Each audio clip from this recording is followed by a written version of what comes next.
Ma sicuramente il gruppo, siamo partiti penso in 25, siamo arrivati in 25, quindi il gruppo, ma l'ho detto dai primi giorni io che il gruppo era fondamentale,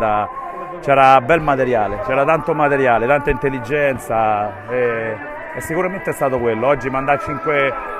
ragazzi in tribuna è stato tostissimo, è stato tosto, però quello vuol dire che durante l'anno non abbiamo mai mollato.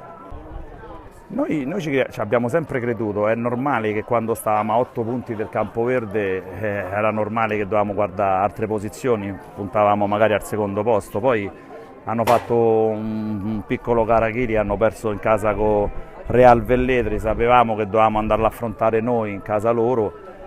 e con lo scontro diretto si poteva annullare quella differenza che c'era. Io penso che dopo che ci siamo resi conto a 5 punti, quando loro hanno perso col Campoverde, con Real Velletri, lì abbiamo capito che si poteva fare, Che sono stati bravi e la dedico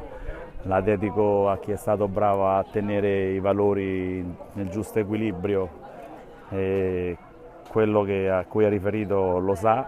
la dedico a chi mi è stato vicino, a chi mi ha supportato tutto questo tempo, perché avere gente vicino come Svicchio, come Lucio, come Erzocio, come tutti questi, la dedico a tutti loro, ma maggiormente al gruppo che nei momenti più difficili si sono fatti forza e nei momenti invece belli si sono incoraggiati.